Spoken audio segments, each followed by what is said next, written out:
What is up, YouTube? This is Fortress Striker coming to you for another DBS podcast. Today I got myself my two regulars, part of the trio brigade themselves, Yeovani and Noel. The three amigos. Yeet, yeet. And today, although Angel couldn't be able to come in, we got two new members here in the podcast making their official debut. So first things first, let's go ahead and introduce themselves. So here, the one that's called Get Some Point 64. This is Ceddrick. Hey, how's it going, guys?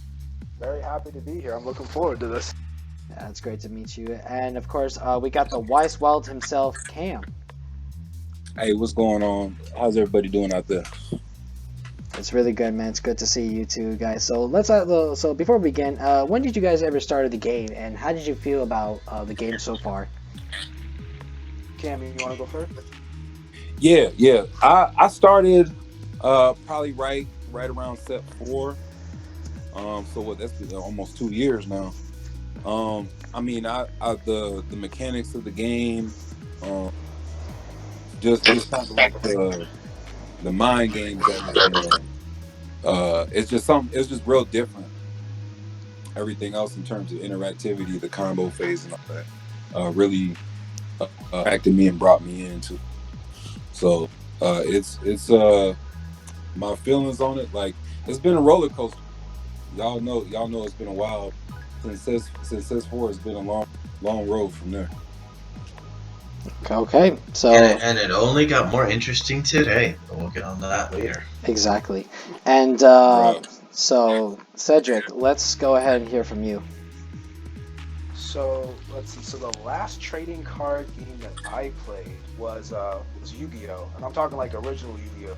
Like Yugi was the main character of the anime, and I was playing like Red Eyes Black Dragon. I think Blue Eyes Ultimate Dragon was like the ultimate chase card. I think the Egyptian God cards just came out, so it's been a while for me, probably about 15 years, 16 years, but I started playing set 2. I bought the Soul Striker starter deck, and kind of like Cam here, just like I liked the mechanics. It was a lot different from Yu-Gi-Oh from what I had remembered. I don't know if that had changed, but I mostly joined it too just because the IP. I love Dragon Ball, like all the different types of Dragon. Just having a physical card where, like, you know, I could process info and kind of make it seem like a chess match. So that for me, Okay, and I know you're here, Angel, because I just saw you coming up. So won't you come out and say hello to our good new friends? Yeah, don't be scared, Angel. Greetings, travelers. I guess you got home from work, didn't you? Yes, I just got home. Okay, so I guess if you're here, you're ready for today's discussion. So I guess for the first time, it's going to be a 6-man group here. Hey, you brought that in like the Royal Rumble. On God, it's a 6-man. I mean, we've never had this many people on before, but this is a big topic, so, you know. Alright, Alright. so I guess this is going to be a big episode with a lot of discussion. So today we're going to go ahead and continue on with the discussion that we never got to finish. So we're going to start things off with the CoreTCG and the PPG online tournament that we promised to go and discuss. Since Angel's here, we're going to hear all the discussion from him and Gio as well. And then we're going to be talking about the most important thing that people are seeing on the video here, and that's the emergency ban list. We want to say that for last, but we can have a big discussion. So let's get straight to it. So Yeovani, let's hear the update about the online tournament. What's happening at this moment? So, basically, CoreTCG and PPG are having online tournaments with the champ packs and the event packs, and they're as prizing. So, both only limited to 64 slots, 64 people allowed to enter, and CoreTCG and PPG, they're both full. It's sold out. Like, nobody really knew about the Core one because it was done like at 11 o'clock at night Eastern, and the PPG one was done 10 o'clock, 9:30ish in the morning. The PPG one sold out in 15 minutes actually, and the Core one sold out. It took a little bit longer because nobody knew. Like, Core just threw it up. But like, people are up in arms because they think 64 players is too little, and on an entry you get 5 of one of the packs and 3 of the other one. And the fact that you have chances to get the championship and the event packs are really important because they're supporting online play, but they're only giving it to the people that enter these tournaments. And that created pretty much a big discussion and people up in arms.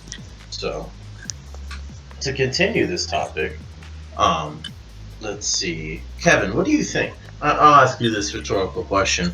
What do you think about, let's say PPG, right? They do the online. There's 64 people. How would you feel if you're not the first of 64 people to enter, and then like you're just jammed, you can't play, and then Core did the same thing, and you're jammed, you can't play, but you really wanted these cards, so you're gonna have to wait for another one. And Machado has come out and said they're gonna try to do as many as they possibly can, which is awesome because we know Machado tries the best he can for this community. But like, how would you feel if you couldn't interact in this online because you really wanted these cards? Well, you're asking me for an answer. Doesn't really sound rhetorical. Yes, but... I'm asking you for an answer. Yes. Okay, then I'll give you a rhetorical question with a rhetorical answer. So, yes. And honestly, it actually would hurt the community because a lot of players do want to play, but because we all know the whole reason why, which is mostly the COVID-19 situation, it basically limits everybody from entering and joining in because of safety precautions. But it's kind of agreeable that, yeah, I guess with the reason they want to try their best to put as much, and trying not to over limit a certain self. But then again, you have like hundreds of players that are trying to fight their way in to go and try to sign up in, and it's very difficult for each and every person in the world to get that chance, And on online tournaments and everything, I know they have to be extra careful because back in the day when like a few months back, they were having the issue and they tried to do the tournaments on Octagon, and what happened was they had a Final Fantasy tournament happening, and it all crashed along with during the DBS tournament, and this happened during around with as well as Untapped, so the servers were doing terrible, and nobody got a chance to play. And that is one of the reasons that Bandai came out and said that it's limited to 64 entrants. It's the main reason, and it's very difficult to do all that stuff because the more players come in to join in, the more the server will crash, and it'd be difficult for people to see. Even spectators may cause a crash too, so that's why they rather do it on YouTube so you can watch it or the Twitch or however you see it, and you can just enjoy and watch the show from there. Because if you're just gonna go there and watch it on the live action, you're just gonna make the servers break, and that's not worth the time. I mean, Angel, since you were in that tournament at the time, did you went through a server crash first? Oh yeah, no. I think that was a server that I had about an hour and a half to 2 hour round because the server crashed on us, and Untapped server crashed too within the same instant. So within that tournament, it was against the Gohan deck too. I was halfway done through game 1 before server crashed and switched over to to Untapped. Then the servers crashed there, and then we switched back to Octagon. We got game 1 in, but then we kept flipping back and forth between the two programs. Because every one crash for some reason. Okay. So it was pretty hectic, but then again, it wasn't even the DBS community's fault. Like, we couldn't stop the Final Fantasy tournament from firing up. Let alone the time frame that they were doing it in, because they did it at 12 o'clock while we started ours at 9. So it wasn't until halfway that we started experiencing trouble. Okay. When you mentioned the time restrict, I also thought this actually might be a big issue for players who have like the time rotation there, depending on like where the time they have to come in and join the tournament, especially other players from like around the world. Like, let's say like we're saying who's in the UK, and their time is 5 hours ahead of us. So imagine if they had to play and they had to come in at a certain time, and there could be like connection issues and everything. That was a problem. At the start of the PPG tournament, we used to do them at 9 a.m. and people would sign up not realizing, because Machado never specified which time zone, so people were signing up when they had to wake up at 6 a.m. for it. that was another big problem too, which I think personally could be resolved if we had the multiple tournaments for different area and regions. That's actually true, and it really must hurt a lot of players. And then the limitations of this. I mean, imagine you had to like find someone, and they had to be from like, oh, I'm from the state. Let's say, for example, I'm in the state of Florida, and it's like you're trying to find like certain people who are in the East Coast because the East Coast can have better time restraint, and sometimes maybe somewhere in the U.S. or like certain restraints, like California would understand because they're used to like the 3 hour behind, but some people would just get up early and they don't care. But there are other players around, like the Asian tournaments, like they're like 13 hours ahead of us, and they're like playing like in a different time zone, and they're probably like really exhausted. And like if we're playing in the afternoon, they're probably playing when everyone's supposed to be asleep. Like that's actually worse than like where anybody else can be playing in. I think this is just a little difficult. I think this is going to be problematic for a lot of people. So I'm not sure how this is going to be for the way the game is, but we'll just have to wait and find out. Also, if I had to say another thing, the difference is that here in the U.S., we are already advanced and ahead with the cards ourselves, while other people from other countries have like yet to even get all the other cards from certain sets. Like they're still way behind. Like, what are your thoughts on that?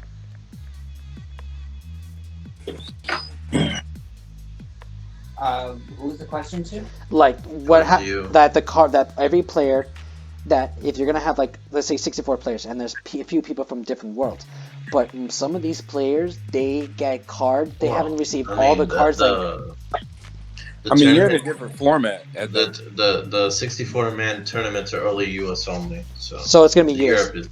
Europe is getting their own tournaments.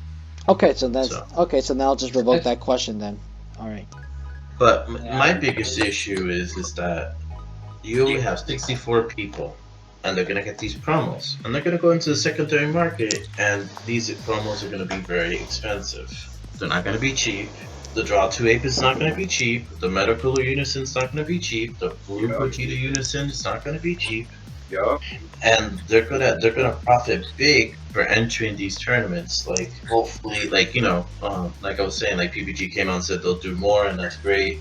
Hopefully Core does the same thing, and hopefully Top Cut Events does the same thing when they do theirs. But like, if like let's just say they only had 2 of them. There's only 2, right? This is hypothetical.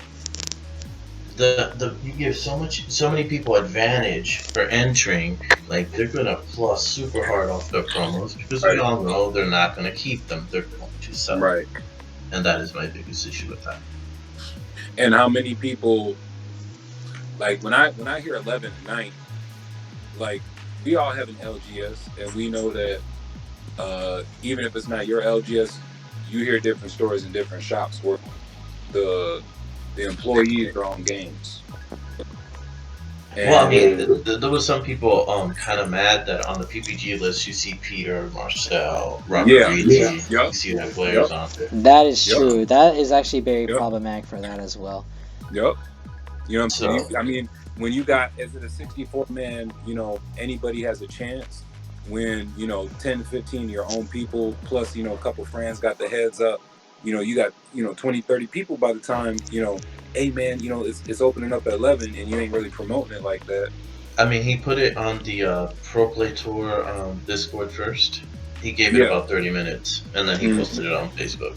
I know this is this is weird, but I know they're not really gonna do it, and I know it's any man for himself to get the 64. But I'm thinking like, how about to be fair, why not just have a tournament in your certain stores, and then the winners of certain tournaments and tops or whatever can be representatives or whatever, and they can be eligible to sign up for the 64 player, so that it's not crammed and it's not like falsely proven to so guys like Marcel and Peter who were just added to the list, and other people didn't get a chance to be in it before, So instead of like making it sound like from a 64 random people, you just get like at least like 62, 61 random people, because it's kind of not fair. That's like first come first serve, and then you get very picky about it, and most of them could be PPG guys. I mean, they're kind of hoping that the store championships happen and pop off. Those also give the champ packs and event packs, and if the Orlando regional happens in September, that also does that as well. But it's all to be determined, and it's all like we know that these onlines are going to happen because they're all online. You don't have to go to a physical store, and excuse me, for some people seeing the PPG players, that kind of rubs some people the wrong way as well. which is understandable. You set up people, they get set up, and then like Cam said, less slots for the other guys. Yeah. Yeah.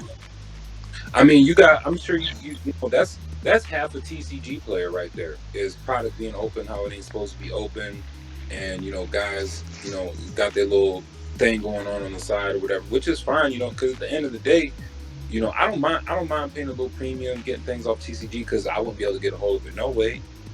But when it's supposed to be for competition for the community, that's detrimental. That's what they call toxic. Okay. Yeah, I can fully agree with you on that one. All right. So Noel, we never heard from you, so I actually want to know what are your thoughts from hearing everything that Gio, me, and Angel, and everyone else has been saying. Yeah, what do you think about the online limited to 64 and you get plus off it super hard? I think Okay. so. My thing with the online tournament, 64 people, I think it should have been 100 people because Unban Mecha Frieza. oh my god, We haven't got there yet. Keep going. because 64 just isn't enough, and if we're gonna they need to treat it like if it was an actual event. So like a decent event, like a decent amount of participants in an event is 100 people minimum, right? That's what we should be doing, because then we get enough product in through the door for other people to resell these cards in value at a low cost, instead of only 64 people got it in the whole entire. Like 64 people in the whole entire tournament got 1/8 or whatever, or you know what I'm trying to say. Like it's just Right. Well, it's just the really thing is stupid. that like Bandit came out and said we only have enough for 64 people as well. Well, then Bandai should have made more. That's Bandai's fault. That's their problem.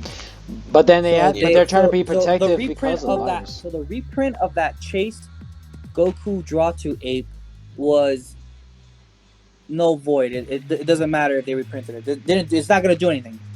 It was hyped up for naught. Yeah, Is what exactly. you're saying. There was no point of them reprinting it if they're gonna limit it so much. It's even more limited now than when they printed it in the draft box, and that's not the point. That wasn't the point of the reprint. I understand that they need to chase cards so people can enter tournaments and stuff like that. But come on, Bandai, that be smart. Like, I understand we have this COVID-19 pandemic going around and stuff like that. Be smart. They should have made that card a TP pack. They should have made that card a TP pack, and it should have been short printed. Because if it's a TP pack short printed, everyone has a chance to get it, even if it's short printed. Yeah, this is true. I think that would have pissed off a lot of people that bought Dropbox 4, but yeah, that would have made it more accessible. But then who cares, because everyone's just ended up spending too much money for all these cards, and instead they could just have a helpful way of just getting Draft Box 4 was a year ago, you know what I'm saying? Like, yeah, but people still talk about it no matter what. It's like the most devastating draft box. I didn't even realize it was a year ago. Yeah. It's literally 1 year of devastation. But there are alternatives. They aren't as good, but there are options for draw two ape, isn't there? There's the Universe 9 Assemble. There's the new Rare Boo that's coming out, right? Yeah. I mean, it's not the same thing, was it? Not even a scratch. Draw two. Not even a scratch. That's Tyranny's but really, yeah, but not even a scratch. Like, the only ones who are really going to be able to abuse that card move are like Toa, Demigrod, card. You know, black leaders. Just black. It's just for black decks. That's all.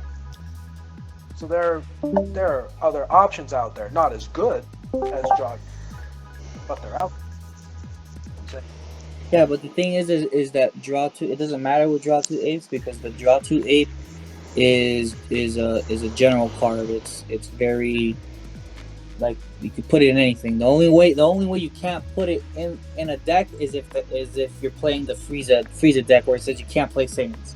Yeah, That's literally the only Right. deck that can't play it. Literally the only deck. Kaba can't play it either. Oh, and Kappa. The only two decks that can't play that card. Zeno. Zeno. I was gonna say Zeno. Come on, if we're talking about decks, we gotta talk about relevant ones. I mean, all the decks get love here because, you know, Kevin loves playing things out of the box, you know. All right, So- 3 liters. 3 liters out of. Announcer. Okay, Four. 4 liters. 4 liters out of. UI Goku. UI Goku. The green one from TOT, right? Yep. Okay, so you have Okay. decent, but All right. So okay. Red Frieza Army Leader. Okay. Let's just say 10. No, it's a 4-drop. Okay, Let's let's just say all Eight to all two leaders. drop. Okay, guys. Let's just say there's 10 liters in the whole entire game out of what? 100 liters that can't Yeah. play the damn card? Come on. Yeah, that won't be edited we out. get it. But anyway, Well, and even then though, I don't think not every strategy is looking for a mana sink anyway. You know, that is another part of it too. Is that yeah, it's a great mana sink, but it's a good rate on the draw, but I mean, you're not everybody's looking to do that. And for those, you know what I mean, card quality is kind of at a place where you're not losing out on a lot if you're just going hard into your strategy. I mean, that's not wrong. It seems like deckless, even though we got expanded to 60, are tighter than ever. Like it's kind of hard to jam things in. People Yeah. who Yeah. they're consistent. Especially you got decks like Invoker, right? They need to see that turn. Oh yeah, They have to. They can't afford to play. or the Vegeta on 3. Yeah. Yeah, more the Vegeta they can't. Some decks. So I think the biggest deck I've made is like 55, and I don't even think that. But it's like all the cards I picked. The biggest deck list I've had is 60 Yep. with Vegix Boo. And My I boy. mean, yes, you know, but I think that's like the burst leaders are the only ones that could really kind of go up there. Like it does, most decks doesn't really feel that great. Burst I and said- I feel like Help Jiren. Surge I tried wasn't 60 with it. It's not bad. What? Yeah, you ever tried 60 card Jiren from set 9? It's pretty good. I'll be completely honest. I have not tried it. Me and I Alex discussed about it, and we kind of agree, and he agreed with me because I tested out. It's really good because before the 60 cards came out, Jiren was just super limited with certain good cards to be added to the deck. Because there's like anything you can add for research besides side decking. So you could just put like anything, and like with the 60 card mark, it was actually a lot better and faster than I expected. I don't know why. For some reason, 50 was like slower than 60. It's a weird way to say it that way. I know, but for some reason, it works that way. It works that way more than you think. Yeah. No. Oh, I thought you were saying that Jiren with 60 cards is bad. No, it's great. Oh, Yeah. No. Oh, I- great, hands down. I think he came. Yeah, I kind of thought he said that too, but No, anyway. no. That if it said bad, then just fucking shoot me in the face for that, because I would never say anything that's stupid. Oh, yeah. No, I was an advocate for like Jiren's 60 card deck for the longest, just because just having more access to your 1-drops, being able to have more access to utilities in the deck, and it doesn't feel as clunky. For real. I always feel it's so clunky, and then the worst part with that deck is there's too many 10,000 combos, and I just couldn't handle that. I just needed more than 5,000 combos. So many 10K. Speaking of PPG, for their next Players Championship, we'll have this new ban list we're going to talk about in a couple of minutes, already legal, and my mind was blown when I saw that. Yeah. Wait, Woo! You know, like, really? Wow. it's going to be interesting, like when they play It just that. seems like more finesse. Yo, everyone, tune in, man. You've been hearing me talk about this Topo deck, and it's going to be going live in the PPG event. Oh, they will. Love the They'll Topo. tune in to see Angel PPG local. So go ahead and check out Angel We're cheering tomorrow you. and the tournament, and I hope you guys give his big support. Let's go give support to Angel. I really hope you do your best. No more second place. You gotta win it all now. No more surge coups. No more nothing. This is all for you, man. And what's the? No Yep, excuses. Are you at that's least? the goal. Which Now one? here's the sad thing: is this video gets posted on Sunday, right? I hope. Yeah. So. Oh well. Hey Oh man, well. at Wah, least wah, you could hear wah. back that people were supporting the cause. So Maybe. I'm Well, maybe rooting I for could you. just. I love Topo. But Topo, we'll one of my see. favorites. We'll see. But maybe I'll work. So- We'll work on the recordings, but we'll leave that out. So let's go ahead. I'll do everything I can to get this out as soon as can. So anyway, even if it doesn't, we'll just give support and let's see what happens. So let's go ahead and now speak about the emergency ban list. Ooh. Alright. I'm just gonna say it. I'm just gonna say it. I think it's BS how certain YouTubers have influence on what gets banned and what doesn't get banned. Ooh, and disclaimer. that we are going See, to talk about that. Okay. We are I'm going kind to. of conflicted. So, I'm kinda to conflicted. do this, I actually want to read off what Bandai said on their Facebook, if that's okay with you guys. That's fine. It's fine. Okay. Do it. So they said, and to quote, "To our fans, we would first like to thank you for your continued support and interest in the DBS CG during these difficult times.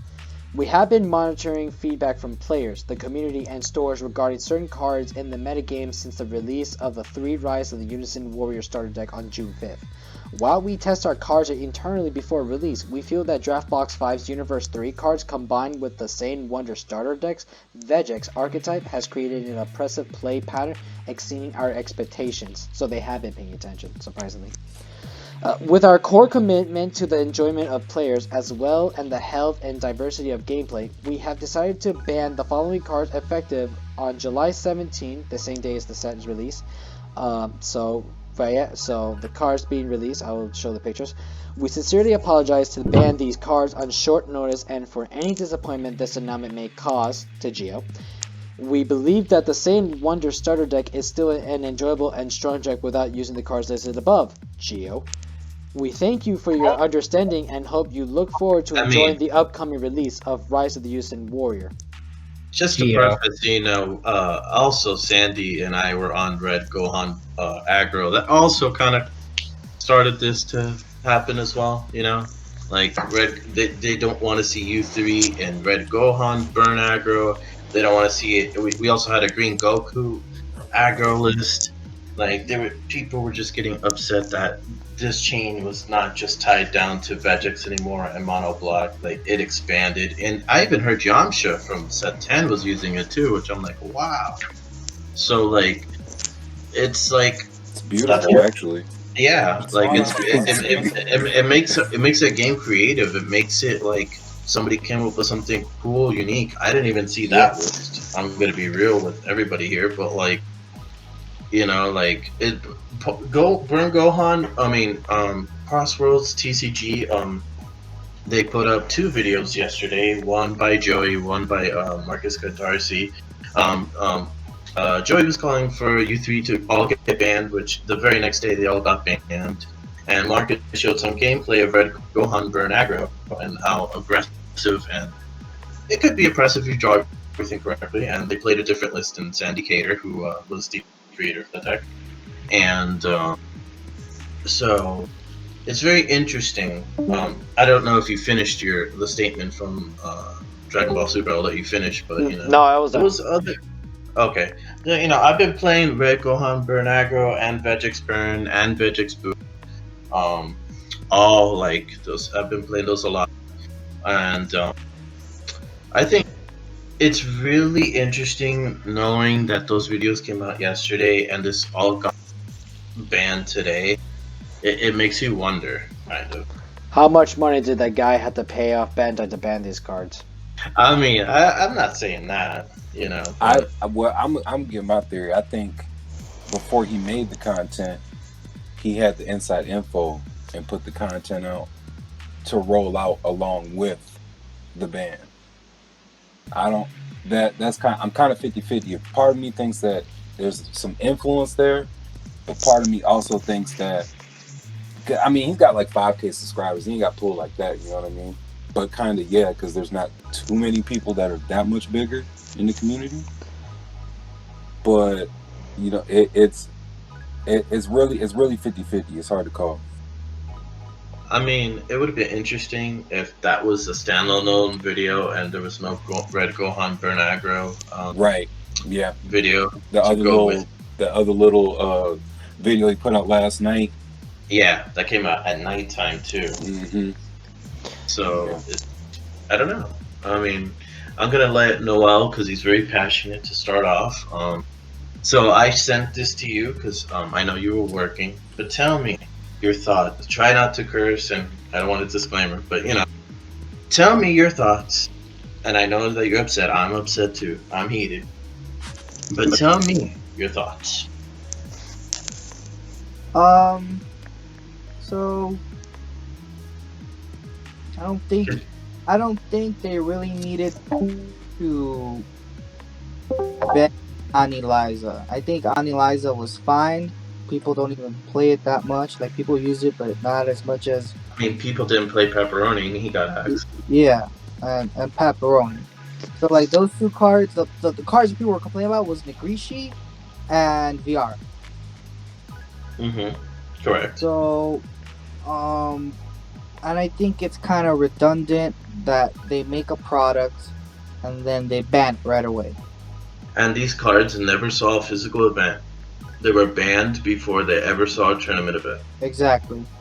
So, and Gamers is 2 weeks away. Yeah, they had the opportunity. They should have waited for Gamers, and then they should have waited for the next event, because anything can come out of the woodwork and just crap on the deck. Like, there's no 100%. There's no 100% guarantee that Vegex and all those, well, maybe not Burhan, but Vegex was just gonna dominate. There was no 100%, especially with Green having that Nimbus. Like, come on, yeah. Bro. Oh. And then if you play yellow green, where you have another Nimbus, you play yellow green or yellow red, where you have Topo. Like, every deck has an answer to those cards. Like, yeah. I understand some people say, oh, it only stops them for one turn. Okay, cool. Well, like, there's multicolored cards, guys. And there's sparking negates and there's blockers. Like, you guys. I mean, your deck has to do something in set 10. You got to be proactive. You got to do something on every turn. Like, if your deck needs to stall 2 turns to do something, I don't think it's good. Personally. Yeah. So, my gripe about it is that what I think should have been banned is Tag Team Gohan. Wow. And Reluctant Reinforcement Vegeta. Oh, well, Gohan's gonna see less play regardless. Now that all that other shit's banned. Okay, but Gohan's only gonna be in the burn version because it's the only deck that can summon it. Yeah. So the ban list at that point wasn't for Vegex itself; it was for the Burhan deck, because that deck is just ridiculous. So backflips. I'm glad you joined. Okay. Cool. And I know you're working right now, and I know you're pressed for time. And I'll get back to you, Noel. Tell me, because we in Kodo Crew, we brewed Boo Universe 3, Sandy, brewed Vegex. We've seen it. We've been on Vegex for the longest. Tell me that you've seen this emergency ban list today. Give me your honest opinion, without being so super colorful, of course. Give me your honest opinion, because I'm heated. Noel's heated. I'm sure you're heated too. Well, it was a fair ban. It was my problem with it was fair. That's my problem, is they keep printing cards that deserve to be banned and immediately banning them one set later as soon as they don't, what I'm saying, they're not selling sealed product anymore, so they ban the card. My biggest issue with this is that they came out when they banned Turtles, and I wish they would have done it then, is they said we're not banning anything until set 11. So they told people, you're good, spend your money. Nobody saw this coming. Nobody knew. That's what emergency ban list is. Exactly. So they banned Viara. They banned Ningrishi, which Viara was 15. Ningrishi was about $354 at the time of their bannings. I still got foils, so rip. And Analyza was heading to be $20, and Pepperoni was $3. Let's just say, basically around there. So they're all banned. And keep in mind that the Trainee Buddy Krillin version with the Trunks Vanilla and all that, a lot of people didn't know that existed. You know, I'm saying it here on the podcast because I knew about it. I had a deck version with that, and it was good. It was nice for the budget players to have something with Trainee Buddy Krillin into Trunks Vanilla into Double Pepperoni was a really cool thing.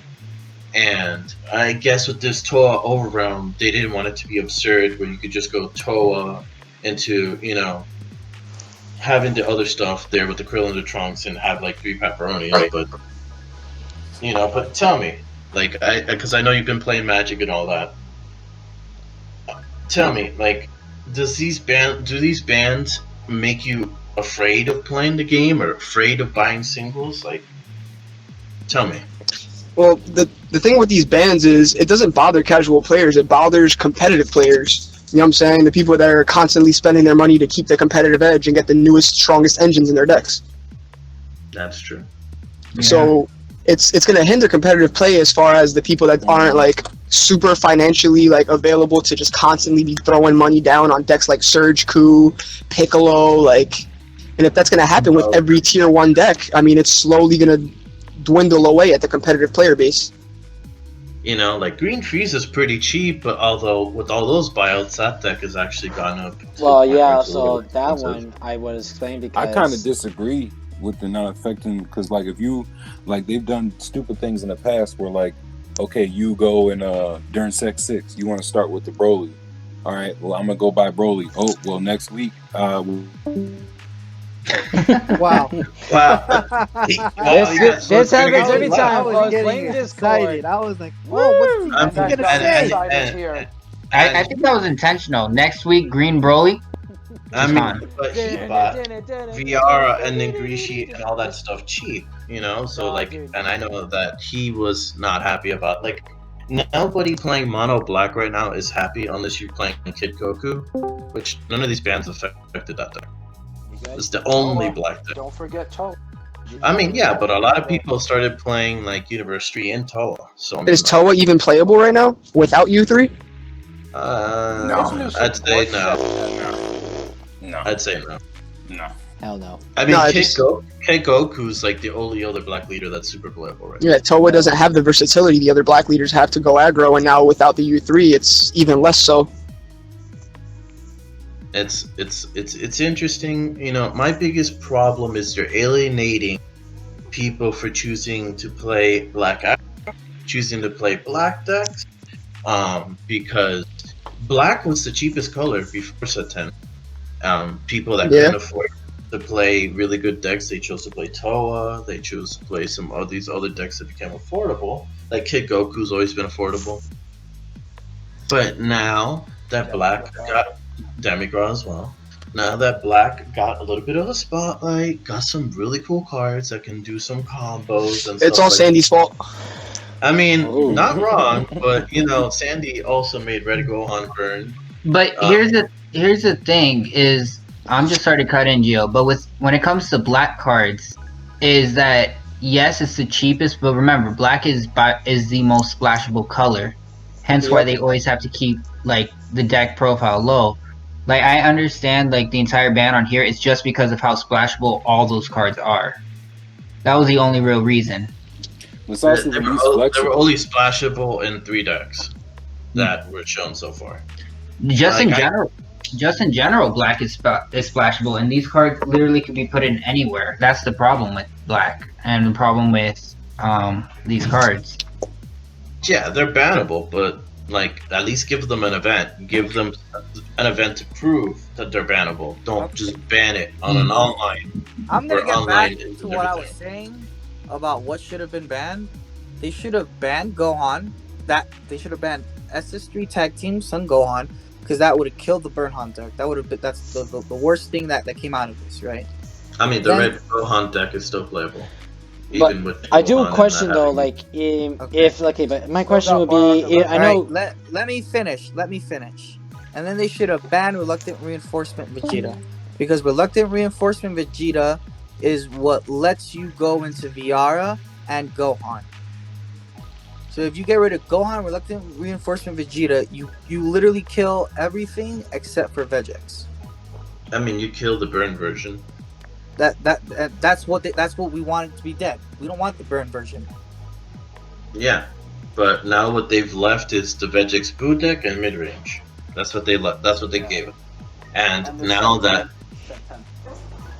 and now that the fact that you could play the burn chain with the boo chain now, and that deck is ridiculous. And people are gonna find out that this ban really didn't do anything to that deck, and it's still aggressive. And Again, that's my point of killing Reluctant Reinforcement Vegeta. If you kill Reluctant Reinforcement Vegeta, you can't go into the burn chain.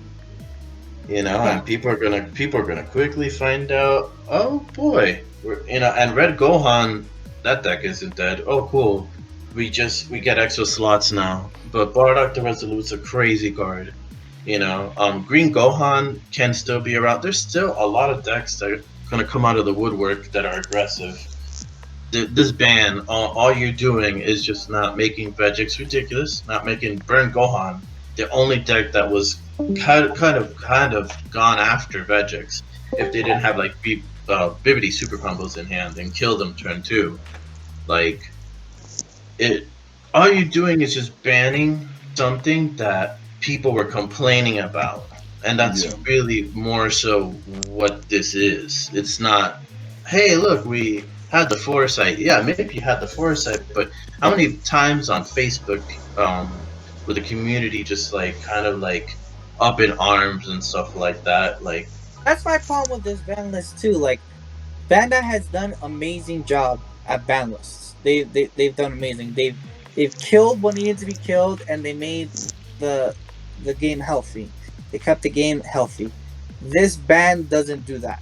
It doesn't do anything. You're just banning cards just because you want to hear people stop complaining about certain cards. And Dropbox Such a 5 bad is precedent.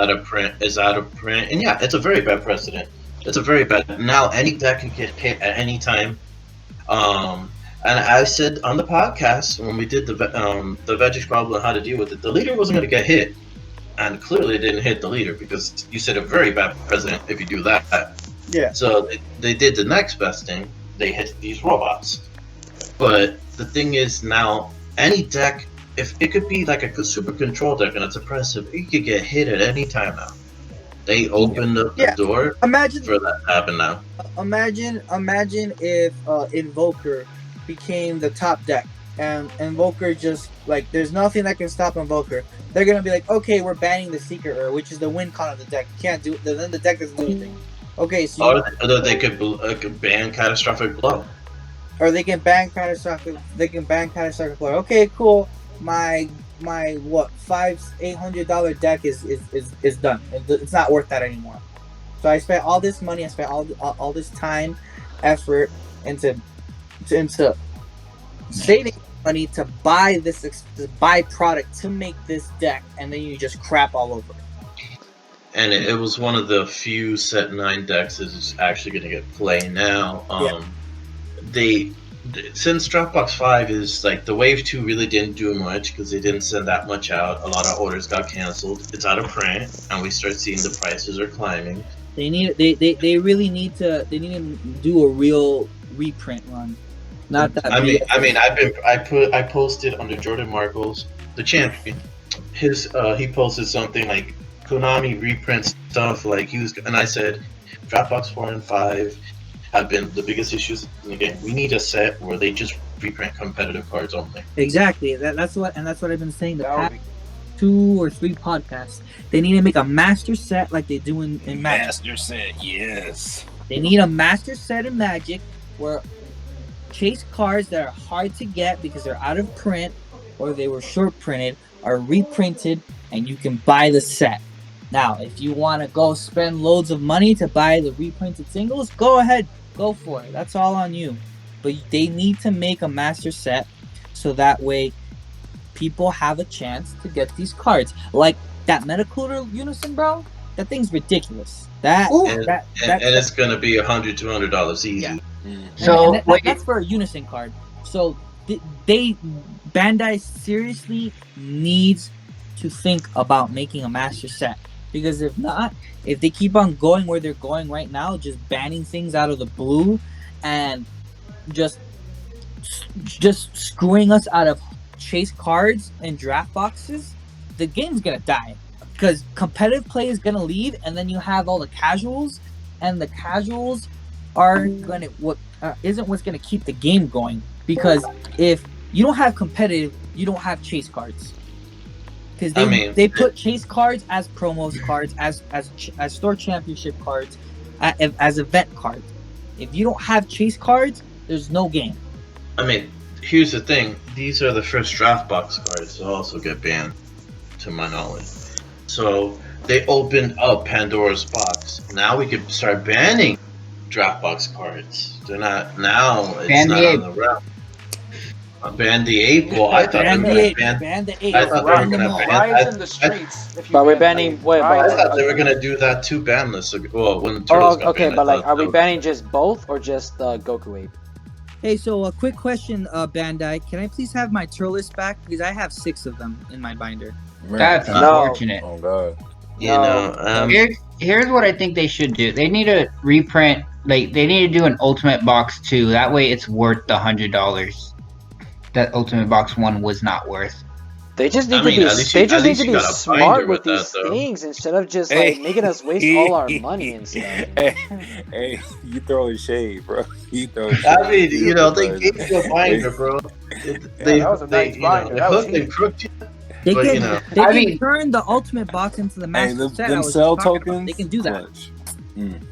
Love I it. mean, Them shadow tokens, bro. we were talking about how, like, you know, theme boosters need to come back and stuff like that a couple of podcasts ago, and like it's kind of looking like a lot of people are starting like, yeah, Dropbox only, like things we've talked about on this podcast or I haven't seen anywhere else. People are starting to realize like, hey, why do we have these Dropbox cards in our regular format? Like decks would look completely different, and if we're not gonna know when our cards are gonna get banned. Like, imagine, for example, let me think of a card. What if Red Topo was banned, like, randomly? Bruh. You know, like, and You all know the how red screwed players. Red would be right now if Topo was banned? I mean, yeah, but, like, honestly, I think right now this format is that all you got is the better negate. probably. But- That's debatable. I mean, Especially depending, when but, you play like, around, you trash both targets and they can't even go in. They just I mean, just they're waste not, your they got erased, though, unfortunately. turn. Yeah. I mean, like, agree, but like, imagine like if they did the one thing that will hurt Geo and for most Greed players. Like, what if they get rid of their own that after image Nimbus card? Like, well, how would you guys feel about that? Exactly. Yeah, That's gonna be after the image chase. is a very key component in most red decks. If they were just, we don't like the card, F it, it's banned. No. But he's saying dormant potential unleashed in the new set. What if there's like, Oh, one yeah. set? and That's why I then said banned? green after image. Yeah, I'm saying like what? Can like we the can we same thing. talk a second about how blue doesn't have a damn Nimbus yet though? The Trunks promo. Yeah, but that's an Ish. early game Nimbus. You're not gonna use that late. Wait, was that the Ish. championship or was that just the promo? Blue also No, has sensu beam promo. boost. I'm sorry, Gio? Just sensu, just Come use on, all is 4 sensu great, beams. but There you it's go. nowhere You near. Okay, there's like a No, million helps a little guys. bit. There's like a million people talking. Wait, doesn't blue literally have a unison that says you can't take damage? Yup, That's Yeah. it's the true. Gogeta So- starter attack unison. Yeah, but that's gonna be $100 card, and there's only 64 of them potentially. It's a Probably trial like deck. a third of that. No, No, while I was The talking about SS3. the SS3 Gogeta, but you're talking about the Gogeta starter. Yeah, sure. that Gogeta says you don't take damage anyways, so if you have a I battle got card, blue the Saiyan and rest Yes. If you have a Saiyan card in rest mode, you have a blue Saiyan card in rest mode, you don't take damage. But that's the thing. That's the thing. If you have that unison out and you're playing low to the ground blue, and they're all Saiyans, you're not gonna get hit, and you can just play a bunch of blockers and negates. it's a difference in the tempo swing though. Blue literally has Whis Coercion, and they have Sparking D Magic, so you can literally just be like, Nah, I don't feel like it. I'm gonna The demagic you, and then you can the play a problem with that blocker or though is something. blue doesn't draw cards like that though. Is that you're untapping to do what? You know what I mean? Like you untapped and then what? You can play one. You know, you can play a pseudo super or something. You know, Yeah.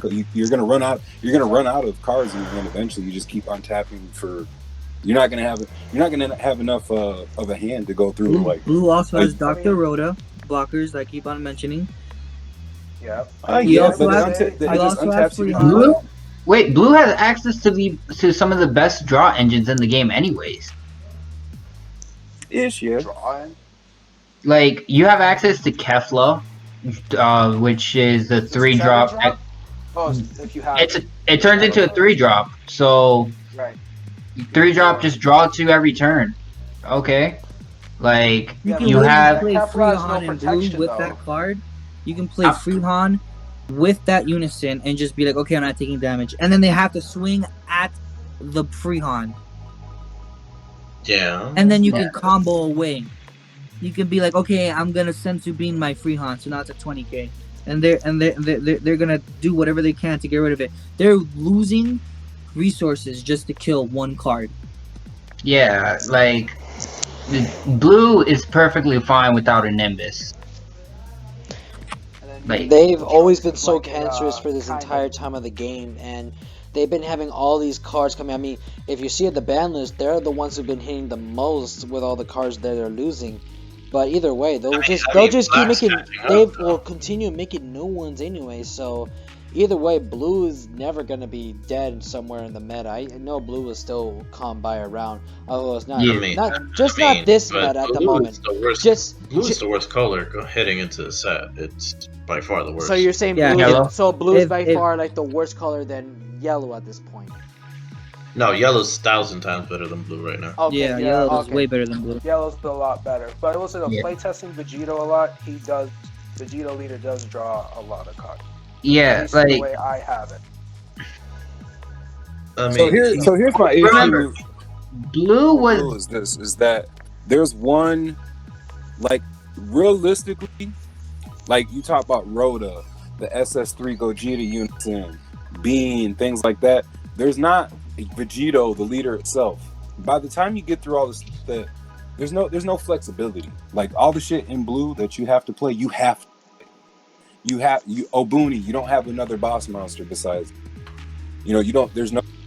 Like if going tall is what you're trying to do, like there's no alternative in blue. you have the Goku and UI hit a set rival. 3. UI Yeah. set 3, Goku. He's good for going tall. Are you talking about the UI? Yeah, set 3. UI sign. Yeah, my issue has always been with UI sign though, is that like if they survive that turn, you just put you just fill their hand up for them if they're wide. you have you have the 4-drop Gogeta. You talking about the starter deck one? Yeah, draw 2, spin 2, Merch. double strike. Merch. Oh, that's a 5-drop. Yeah, That's a Well, I'd say it's a 4-drop because it's Union play Fusion. it for 4. but it's also a neg 3 No? How is it a neg 3? because It'd be a neg 1 to at play least. 4, you got a Union Fusion. Okay, if you pitch 2 cards, you draw 2 cards immediately from its skill, and you get rid of 2 of your you're right. opponent's cards. You're right. It does draw 2. It does draw 2. All right, Draw yeah, two it's just a spin. neg 1. I mean, It's a neg 1. but I case mean- in point, like, Like But blue has it's still worse than it's still less value. You know what I mean? Like whereas Blue- if you're playing like red yellow, you know what I mean? Like offering, that's just free value. at all costs. Vegeta is another go hard card. it is, He gets but nailed by counter plays. yeah, There's not a card playing the game that it doesn't get murked by. I mean, right, but If it still. wasn't auto, yeah, but I mean it's an activate. You gotta crack Yeah. what 2? I mean, you but gotta case crack in 2 point, anyway. going back, like, since all these, like, what was I gonna say? Oh, Mr. Wild over there. I know you bought the black stuff. I know you've been playing black. When you saw this, what was your reaction? When I saw it, I mean, I was like, man, I wish I'd have got home like 4 hours ago because I was on my way home to list my stuff for like the low. I was gonna undercut everybody and sell it all because when I saw the online crying, I was like, this is a wrap. We was talking about this like 2-3 weeks ago. I was like, man, the crying's getting a little loud. It's getting a little loud, and it's starting to feel like Turles all over again, which I just punted like 100 on a foil play. I mean, and he punted himself too for the time being. But I understand the frustration.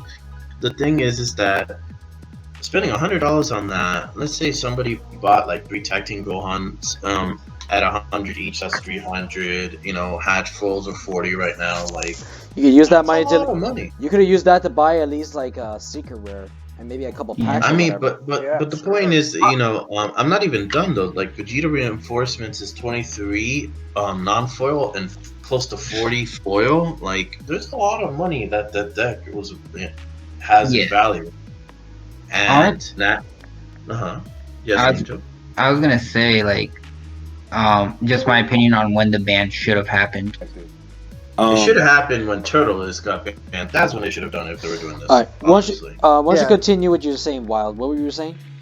I was saying, like, you know, let it rock for a format. I mean, like me and Harl, you know, he's in the Reddit Discord too. We're talking about it. Like, this happens every format. You know, MTG is a 30-year-old game. Happens every format. Aggro just stomps. It just stomps for the first, like, of the actual format. People do play testing online, yada yada, like we do. But aggro stomps for, you know, the first couple weeks, a month, and it gets figured out. And then, you know, it might make top 8. You know, it falls out of favor. You know, just let it mature. That happened with Green Gohan over time. Yeah. Even though it won the only event that existed. I mean, who won an Australian event? But people don't care about that. And Rios won a Tournament of Power with Invoker, but that was a cash tournament. That wasn't banned that event. I mean, my feelings about the whole bannings as a whole, the way they do it, is why should I buy your product? Yeah, that's what I'm alluding to.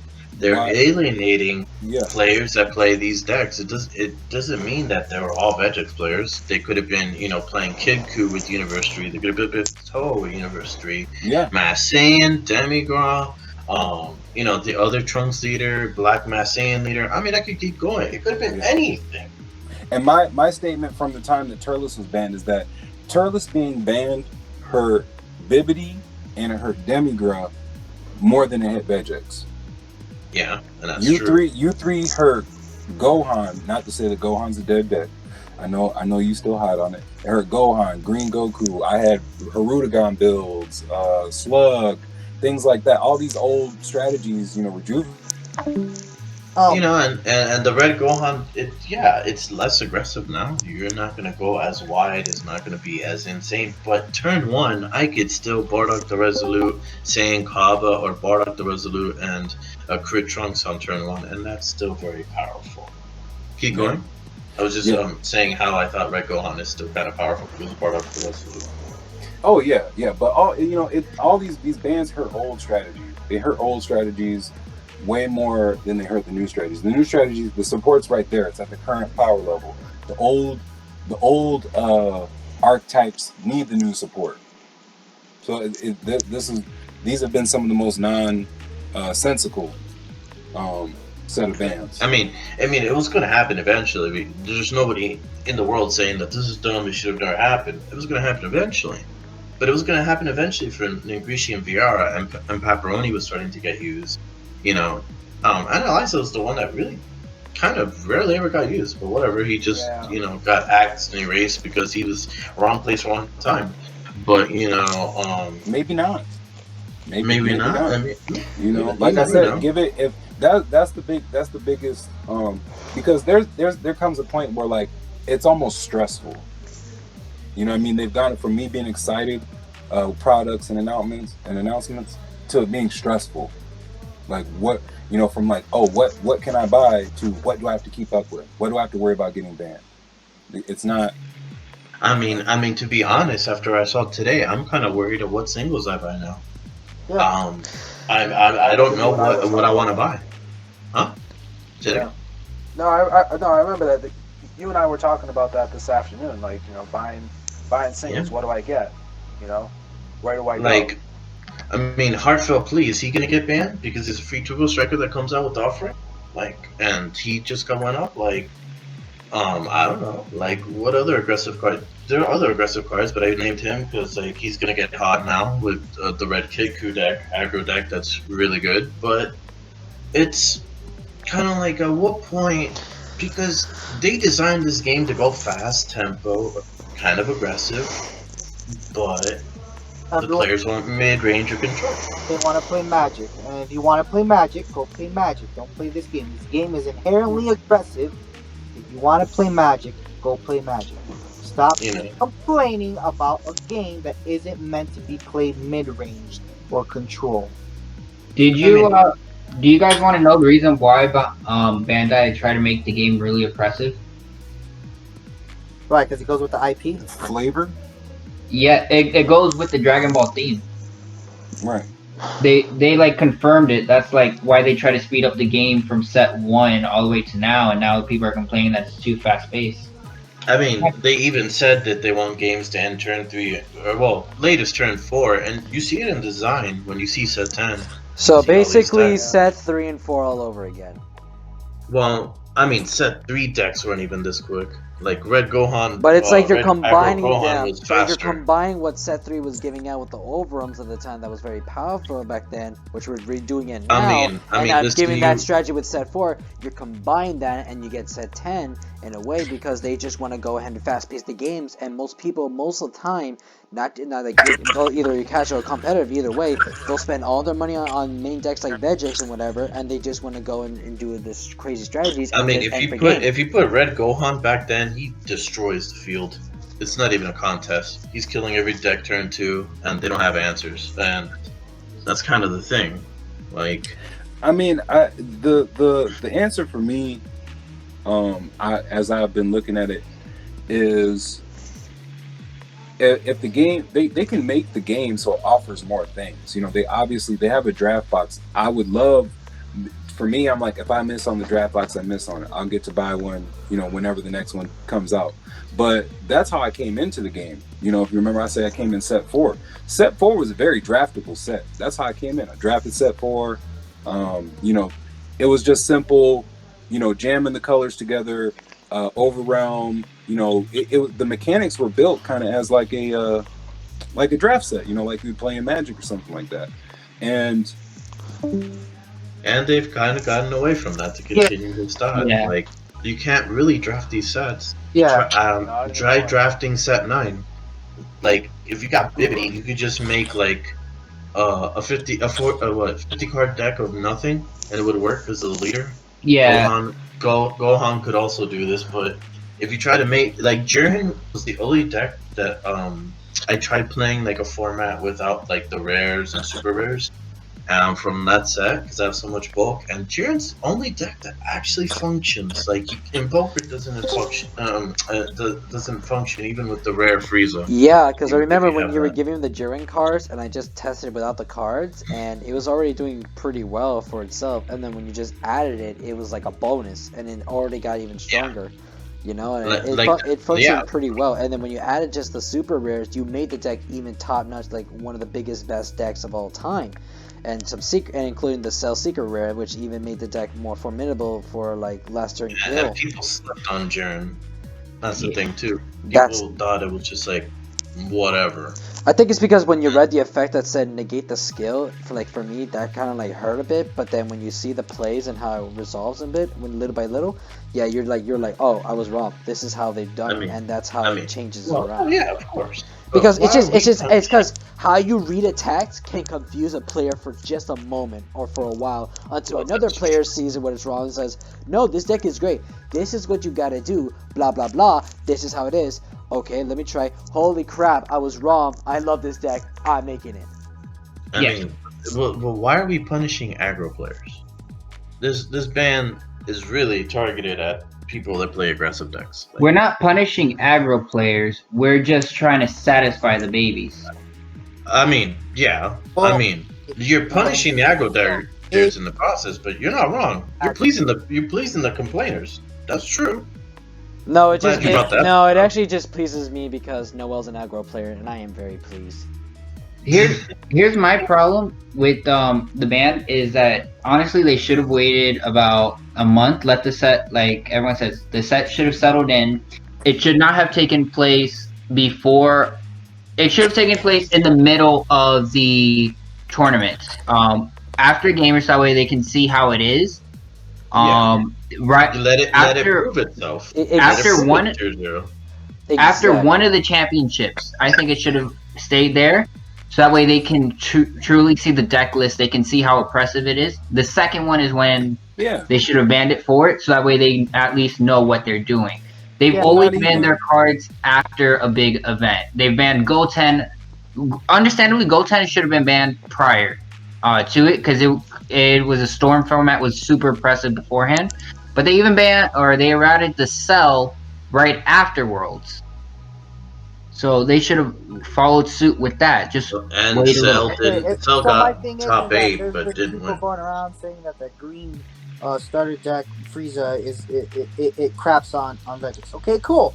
So if that's what's been going on, we should have let, like everyone's in this whole entire podcast has been saying, we should have let it roll out, see what happens. And if the Frieza deck actually shits all over Vegix, then that's it. Problem solved. You play Frieza. Exactly. Yeah. I was saying it earlier, like they should have done like exactly what you said, Angel. They should have just waited, but they didn't. That emergency bans came out all because they were just notified the players because like the players were only doing it and playing these decks online. No one is, and they're not even really legal. They're not even out. And some of these tournaments online are best of one. Do you think what do you think Bandai's development cycle is? Like we're getting sets, we've gotten a set pretty much every month for the last year, right? How long? I mean, how much time? Month and a half. Yeah, about between a month and 6 weeks. I mean, but if you count, you know, there's just a massive amount TPs, draft boxes, expansions. You know, we're getting new product, you know, at a crazy rate. You know, 3 to 6 weeks. What do you think their development cycle is? How long do you think they get to look at? Right now, it's got to be like 3-4 months in advance. That's what in advance. But okay, so let's say how much time once they develop the set, how long do you think there's any gap before they develop the next set? Probably not. I think they develop these sets together. So I bet you set 11's already done, and maybe they're finishing 12 or that's done. This is really like how Draft Box 6. Yeah, I remember that's coming out in between. Oh yeah, that's true. This is really like how 14-15. And the anniversary box. Anniversary box, yeah. Yeah, this is like the start of DBS all over again. Because when DBS first started up, there were sets after sets after sets, and that actually killed half the community at the start of the game. Well, I mean, Mecha Frieza didn't help. Oh yeah, no, Mecha Frieza that's true. Mecha Frieza coming out when they did that thing with set 3, they went too fast. They should have just taken their time, maybe wait about set 5, put that in reverse like maybe reverse set 5 with 3 or whatever, but like without a little bit too fast, like take it little by little to see how it goes, and then if it's right at the right time, let's go ahead and then do this thing we're doing. Otherwise, you were losing your like certain amount of players, and that's one step, and that's something you need to be careful, because you lose that certain amount of players, you lose another set, and there goes halfway point of losing half the community, and that means you should notify and be warned, because that half set of the community is what gave you the big support, and without them, something bad can happen, and then you'd probably be too blind to see it, and it'll continue on little by little until you realize, oh, we went too far. Maybe we should have stopped. And the guy from those 3 sets, we warned him. Was like, yeah, you think? And then this just happened, and then be too late. They have to be extremely careful with this. But unfortunately, like we always talk about it, and we always say it, and we guess we're never tired of it. And I know these two are new, so I've always said I'll let them know. Bandai may listen, but they honestly don't. And when they do it wrong. And that's the problem. And they need to be careful with that, because if they don't try to listen to most communities that actually are making sense like we do, then they are going to hurt themselves, and they are going to lose everything that they worked hard for. Let me keep playing devil's advocate though, because do you think they have time to listen? Because my guess is that they probably have a good a 2-week development cycle per set is what I would guess. Between the time they develop it, and then maybe a week of play testing, printing it, it's out the door. As fast as these sets are coming out every, couple 6 weeks, you know what I mean? That I would wager that's probably about their timetable. Between figuring the art out, the mechanics, all the time that it takes, and as fast as they come out, probably 2 to 3 weeks. So do you think there's time to listen? And if they do listen, right? If they do listen, we get things like this, some emergency bans because they're pumping out stuff so quick. So maybe if they slow down, not saying they will, but if they do slow down, and they push back things because of COVID too. That's another thing. Yeah, right. Right. This set 10 was delayed like a month, right? Supposed to be out. Yes, and the anniversary box was, I believe, pushed back as well. Yeah, it was sent to August. So, yeah, if Bandai were to, in theory, slow down the development process, I remember I was talking to somebody, and they were like, "Why don't they just have like a small team of like high-profile players test the set somehow, some way, like the people who are pretty decorated in the game." They could hire Sandy Cater. He'll bust out all the aggro decks if they want. Like Sandy, a couple of the PPG dudes, I don't know. Do you want to know why I think that Bandai is actually smart by not doing that? Because if you put it in this perspective, if they were to let certain players test out the decks before the cards even get released, right? Well, even revealed and all that, how do you think the secondary market's going to change? Or the market in general? They're going to be the first ones to buy out every cards, and they're going to actually. They're going to have to be banned. They're going to have to be like, they can't have a BCC. Yeah, it'd be like gag ordered or something. That won't stop them. It's like, let's say for instance, if Peter got to be with Bandai, right? And he tests out the things. All he has to do is go up to Machado and just say, "Hey, look, this card's going to be broken. Buy out your entire stock. Say you have no more left. When the set comes out or when the card gets revealed, he just sells them for like 10 times the price, whatever." I'm sure Peter would love that, but he always plays all the casual decks, so he even admits he's not that great right now. I know what you're saying, Gary, because now you're introducing the human element more, so unfortunate. But one of the big slow down. One of the big takeaways is that Vegix isn't dead by any means. This deck isn't dead. It's obviously is never gonna die. It's just slowly just being reduced. I think the next level. And honestly, I just think they're just gonna get a little bit more support. Part is that Bandai is gonna be supporting these 3 starter decks for the rest of this Unison format, whatever they block series. So. Vegix isn't gonna go away for the rest of the year. So all this crying, complaining that's been going on is pointless. There's gonna be more cards to support the deck, and it is gonna find more ways to kill you. Well, here's my thought though, and I want to know what you guys think about this. Is I'm almost feeling like with the size of the IP that Dragon Ball is. Like, why wouldn't Bandai pull a Nintendo? You know what I mean? Pull a Pokemon company, and be, instead of being like, they're a little bit more hands off than other people are. Even I would say, they're probably the number 4, and there's the big 3. But if they're trying to push into the market, why not be more hands on? They kind of. They're still better than Konami though. Yeah, it's so hard. It's very hard. You're not wrong. They're kind of hand in hand, and because right now to me, the gold standard is Pokemon. Gold in terms of stores kind of lose out. They don't get to sell singles as much, but because there's so much value in the sealed product, people just open Pokemon. They just, you know what I mean? They make it up and actually selling sealed product. And just do that, Bandai. If you want to make money, sell sealed product. Overprint the hell out of everything.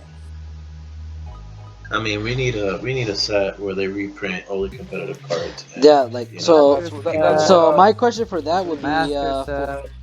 so Cam, my question would be like, so do you want like DBS to be a little bit like what they do with their products, like what Pokemon does when they have like all these boxes and and packets of cards everywhere, like when you see them in. Well, he'll come back. So like, but the question, like, yeah, all the packs and boxes like in cards you see in Targets and Toys R Us's. I mean, not Toys R Us, they like, should but they used used to try to have get like into Walmart too, because and Walmart Walmart's too. huge and. Yeah, but I noticed like Walmart doesn't even do all that stuff like they used to anymore, and they just kind of screw a lot of people because most people do get like they don't get all the cards and they're missing, and people just like bend the cards and everything. So Walmart's like the last that's thing true, I would but think. you know, the thing about Walmart versus anywhere else is that you got trust for your LGS, right? So again, it helps out stores like Walmart. They can push product in Walmart, and Walmart got to deal with returns, and it's just being sold up in there. And that, as a casual, that's what we're talking about, the casual versus competitive. If you want to serve everybody, you got to serve everybody. You got to have McDonald's. You got to have a million burgers there ready to serve everybody. It's DBS. Yeah, you're gonna have kids going in there and middle-aged people, whatever, buying the crap out of DBS. You know what I mean? You do it however you want to do it. And a big part of what motivates me and a lot of people to buy Pokemon product is the online client, right?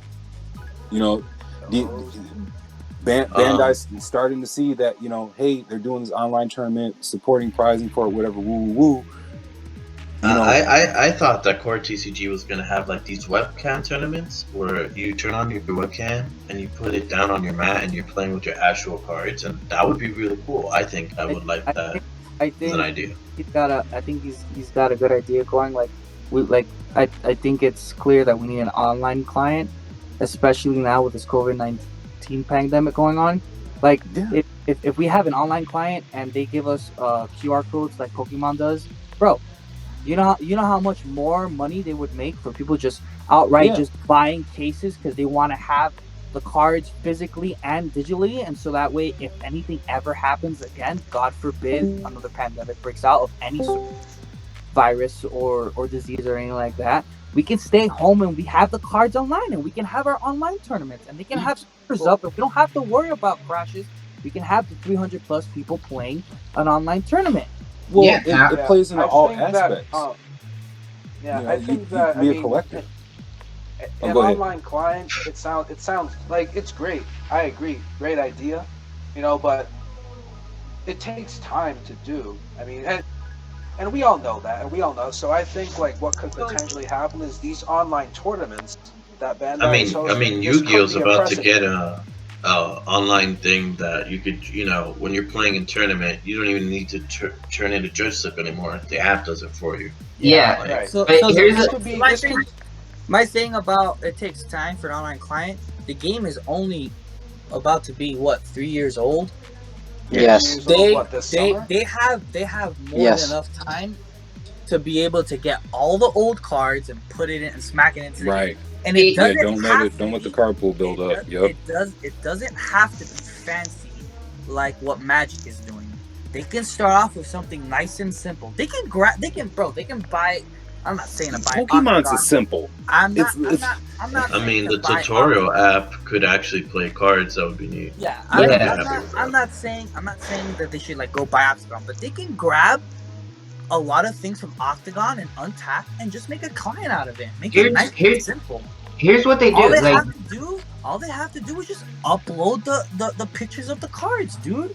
They here's don't the have thing. to add any animation, nothing like that. Just make it nice, simple, and sweet. And then when the game takes off even more for having an online client, they can put money into the game and update it and give it animations and music and sound effects and all that other crazy stuff. Yeah, Right. but here's the thing. I want to just point this out. I'm not sure if any of you guys know Cardfight Vanguard. They have their own. It's a fan-made community, mind you, called Cardfight Area, made off of Game Maker. Now that, for people that know that program, it's a very simple, very easy program to get a hold of. But the engine itself runs rather smooth for a free low budget game and platform. So it's not that hard to make. And it's like you said, after a while, they just have to do it, and then they can add whatever they need to be, or they add whatever they need. Yeah. They should have done it yesterday in theory, but like I think if it's gonna happen, I think these online tournaments that they're doing, these two, will be a start.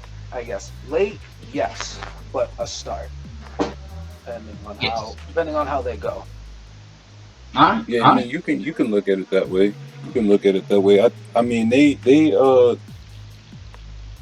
how do I say this? They're ahead of the curve, and then they're behind it. You know what I mean? Like it's kind of back and forth on a lot of things. They take one step forward, And they take 3, 2 steps 4 back. steps back. Right. Yeah. Yeah. And like I said, it's stressful, man. It's like if y'all ever dated a girl that was way too hot for you. You know what I'm saying? Like that's what it be. That's what it be like with them sometimes. It'd be like, man, like man, like this is the bomb diggity. But then they get to acting crazy, and you like, Yeah. Another thing. you know, If it had an Nice online analogy. client, if Dragon Ball had an online client, they can ban the cards that they think are problematic, see where the meta goes, and if it's not where they want, and if it doesn't go in the direction they want to, they can just unban the cards on the online client and figure out what they want to ban or what. Well, I mean, ban, they clearly said that they actually banned due to the PPG tournaments. Like there was Yeah, clearly.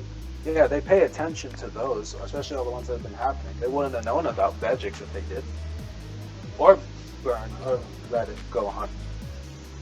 You But know, that's my yeah. point. Like, if we had an online client, they can experiment with ban lists on the online client before they actually implement ban lists in the physical card game, where we have tournaments where they make their money.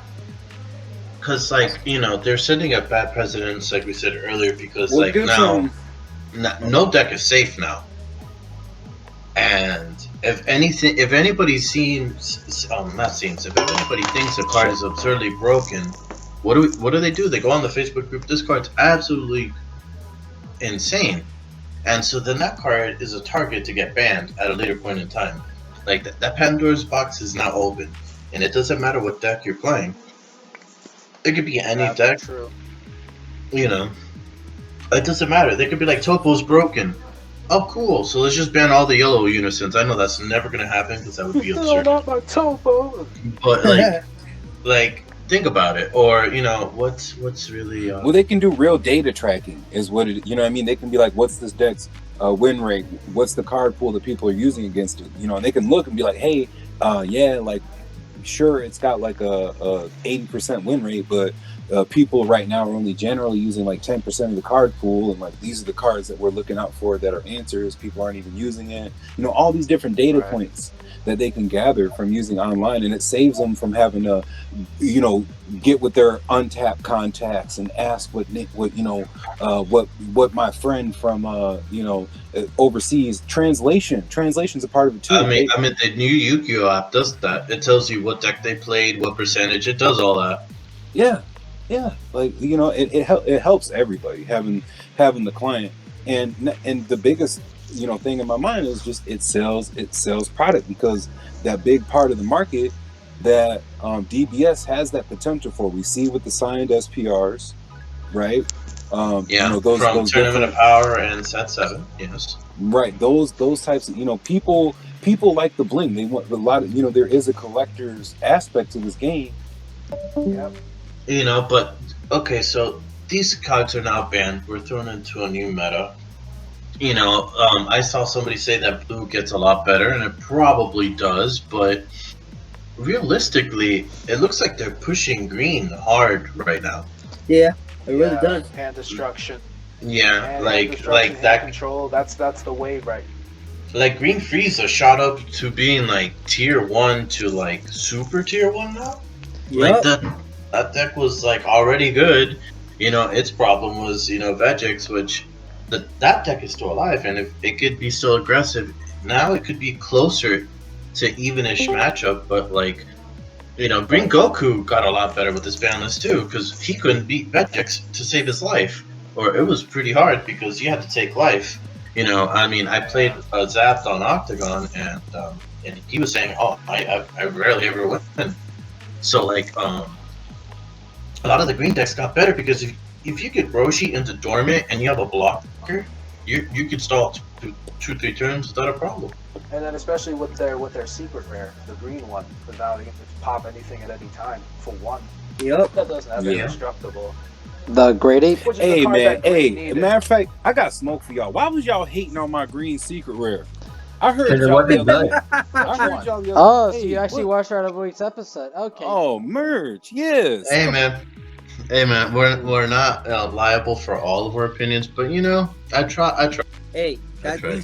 that green secret rare is trash. Okay, It's super Whoa, trash, listen, dude. Garbage. Listen. It Always was want it. not good enough to what the yellow secret rares and the Gogeta did, despite some cards had the limitation and Gogeta having that recent errata. I Even mean, that Frieza's got a limitation, and it's about to be tier 1. yeah. So, If y'all- So but listen, even man, with if it you're can still playing be green- better. It'd still be better without the secret rare either way. If you want to play it, that's your Oh, choice. That's fine how you well, play it, but in the end, Imagine Frieza without the limitation. it's Right. busted. Yes. You know how Listen, many if you're people playing, hate. if you're playing a mono What's green, Vegeta? you're playing an actual green deck. If you're playing a green deck, Hey, what's Vegix at that point? what's I mean, well, Well, okay, wait. we wait, would okay. need. I mean, Okay, well, these here's a 3 better. bands. Okay, but here's a better question. What if you say the same thing, Frieza with no limitations, but Vegix never had like the 4 cards being banned or anything? Like, what would that be at the time? I mean, well- Frieza would probably still crap all over it. No, I don't know about that. I don't know about Because that. Frieza takes setup, you know, and you need to have a decent hand. You have the Midoriya. It would be an Zarbon. interesting matchup that we're never gonna see. Okay, but then And- okay, Angel. Then what do you think out of all? Since you're the most important and competitive player in this podcast, what are your thoughts that would happen? I don't honestly like. The thing is, I've had more playtesting against Vegix than Frieza, but against like the Frieza, me personally, I've never really felt any pressure from that deck, so it's hard for me to really like give a good opinion on this. If I'm being honest, Okay. I don't have enough playtesting against Frieza to really know what's so scary about it. You know, I mean, like I was saying, green just gets pushed. Like Vegix was pushed with these bans. It brings green even closer. You know what? And I don't have a problem with this because green has been dead for a very long time. this is Yeah, true. Green been the has worst not color done since anything. what? Green has not done Set two? anything since they crapped on Cell. Yeah. So what's that? Set 2. That was like set 2. No, they Oh, they the ban banned. list it was set 5. Yeah, the ban list was It's set preset 5. So 5. 5 Oh, is set. okay. So, So for almost 5 sets, Green has done absolutely nothing. So you're not gonna count Broly then? I mean, green Gohan and green Broly called, but they're just starter deck. We're Well, talking Green about Gohan's just a leader too. we're talking about hand destruction, green hand destruction, which is the main thing for green. Okay, well then you Green's should have main said mechanic. hand destruction instead. but- Green hand destruction has done nothing 5 sets. But you know, me and Blue, we was talking about this. We was talking about this before. Probably what was it, earlier today or yesterday? Is that if you're talking about new players or mid-level players, like aggro gets on your nerves. That's for sure. But is there anything more annoying than someone picking cards out your hand constantly? No, there isn't. No, there is not. How many cards in hand? I love what those about memes. Janemba with the milling? Gonna shy people away. If you're talking about pushing people away from you, yeah. Keep your hands in my pocket. Okay, and besides hand destruction, what about during the times when everyone had to struggle against Janemba?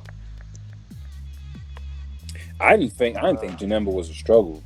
To be honest with you. I mean, but Janemba was annoying, but it Actually, wasn't disruptive. I think Janemba came out at one of the best times for that deck itself.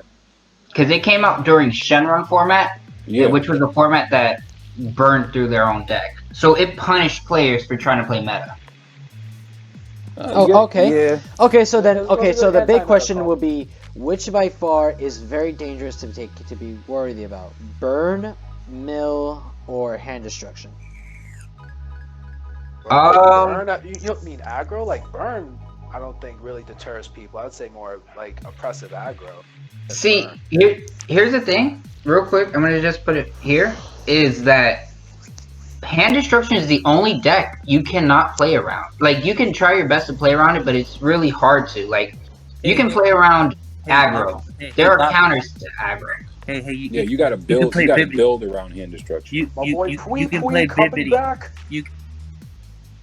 I mean, there were no answers to veg excess, is why this ban this happened. Yeah. The closest answer was red Gohan burn, and he got hit. Like, yeah, like aggro. It's like we said earlier. Every deck has a counter to aggro.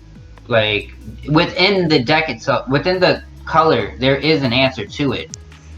Red has Topo, yellow has Nimbus, green has Nimbus, and blue has blue. I mean, red Gohan killed through Nimbus. It didn't matter. But now that he got pegged down, yeah. But Vegix doesn't even care about either. The burn version of Vegix, you can still hit 5 damage through a Nimbus. What about through Topo? And Topo, I mean, I've seen people swing through Topo, eh? Yeah, you can kill through Hell Topo. yeah. Yeah. Like Dormant is low key, the better U3. answer. I'm like Topo me. Let me drop these U3 targets in the drop real quick. You know, it all depends on the skill level of the player. Yes, there are answers, like he's saying. You know, like there are. I'm gonna tell you right now, answers for a hand lot of destruction gets crazy. Hand destruction gets crazy. I'm sideboarding Godly Majesty Beers. Like, I'm okay. You want me to? Okay, I got a card I can pitch for you right here. I mean, draw to 8. I'm expecting him to go back up to 125 because, like, he's one of the answers for this hand destruction thing. Outside of you know, Bardock, the Awakened Instincts, Trunks Time Regulator. There's very kind of few you can play to help you against Bring that. back Tao. Back Tao. Bring back Tao. Oh, please, just Bring back Tao. Tao, Tien. Can we just talk they- about how Tao did not deserve the ban? Exactly, Yeah, please. I mean, they brought back Tao. He's a red card now, but that's neither here nor there. I feel like Tao did not deserve the ban. The TN did, because the TN literally just stopped entire decks from playing. It stopped blue. It's like, oh, cool. All these beans in my hand. Wasn't he a 4-drop? No, He played for one. He They was, played yeah. for one against a red and blue leader. He played Yeah, no, I know, but wasn't he a 4-drop though? Yes, he was. Oh, VR would have loved him. man. Oh, jeez.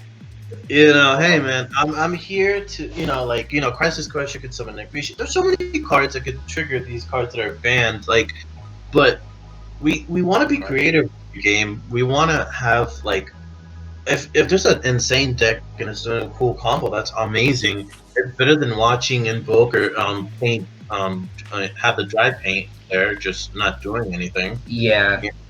It's better than, like, I'm all for a deck being allowed to do something amazing if they're gonna give us a show to do it. I don't want to sit there and see a deck do nothing like this new green Frieza deck. Even though I like it, Cap, it kind of does nothing. Yeah. Invoker kind of does nothing. Janemba kind of did almost nothing. Yeah, protect the castle. Yeah, basically. You know, Hat Jack. You know, like. You know, like. She has placed blockers. I mean, yeah, but Bulma's cool, but she's just blocker.deck at this point.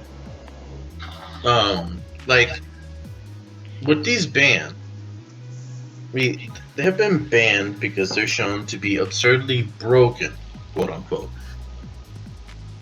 But isn't this new Dormant potential absurdly broken if you're looping it with Master Roshi over and over installing a game? Isn't that impressive? Yes. At some point? Yes. Yes.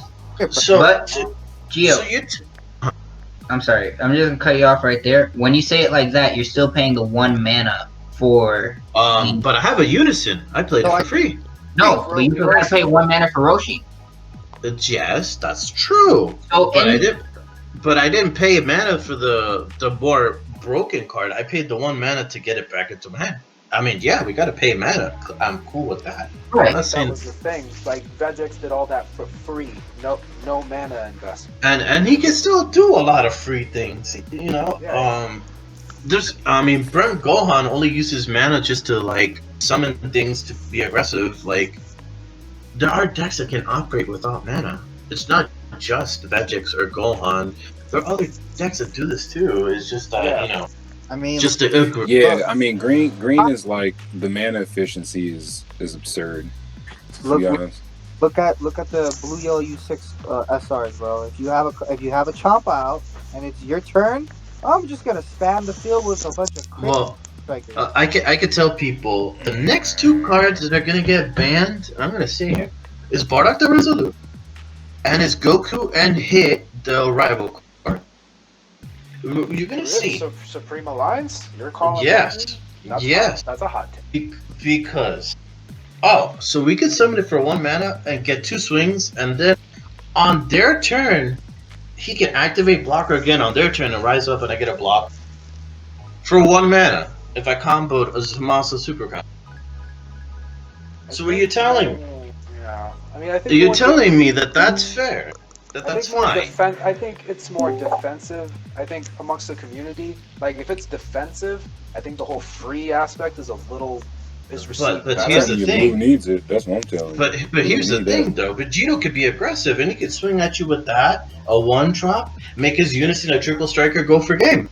I could be super aggressive with that. I don't need to be defensive. I could choose to be defensive. 6-drop Trunks from set 2. There's another 30k triple strike. Yeah, like it's the way you choose to look at things, and people chose to look, and rightfully so. Some of these cards, they were gonna get banned, like I said.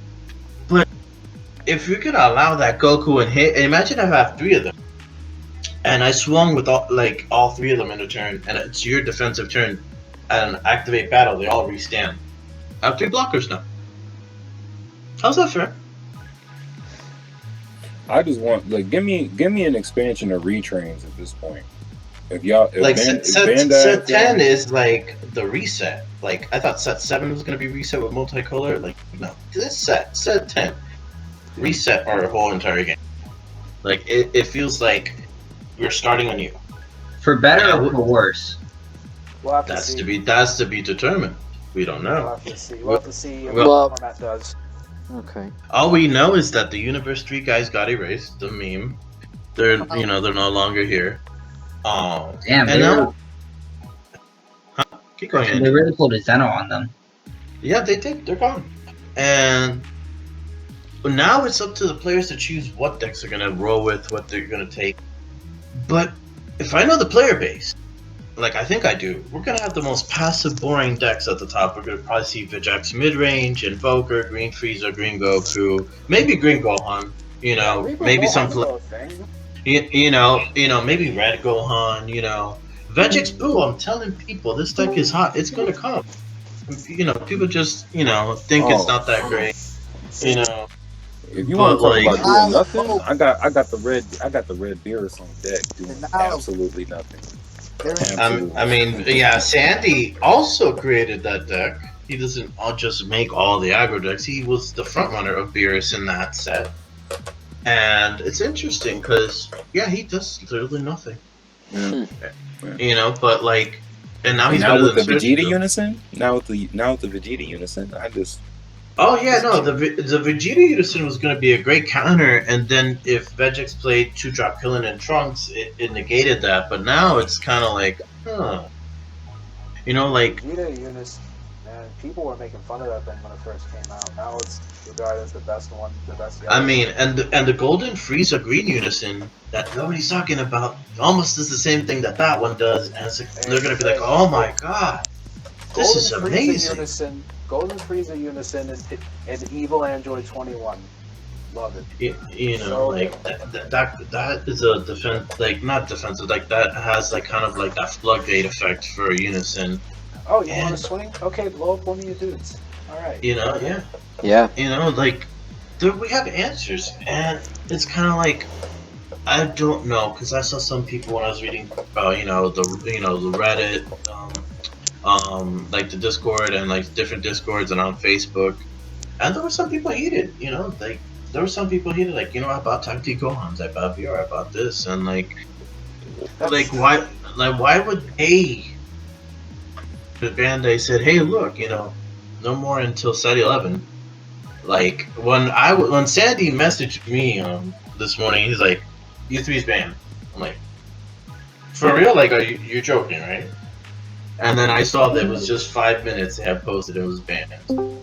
And I really couldn't. I was kind of heated because I know that there are people dedicated to all these black decks, and black decks do different things than all the other decks do in this game. And it's kind of like, I bought a partial fleet earlier. People are gonna just start picking and attacking. I'm giving you examples of different cards that I think are just gonna be really, really good in the next format. But they're gonna pick on the targets, and then they're just it's almost like a cancel culture. We don't, this is oppressive, this is bad, ban it, And those 2 videos that came out yesterday, That's you know, right there. that's what. That's cancer culture. Those 2 videos that came out yesterday from from whatever that guy's name is and Crossbow TCG. That's cancer culture. That's them trying to get cards that they don't like out of here, and that's not fair to other people that enjoy the game. Yeah, I mean, because low key, we could go make a video right now, with an hour-long hatch or a topo match. Like it's so cancerous. This shit takes an hour to get through the match. It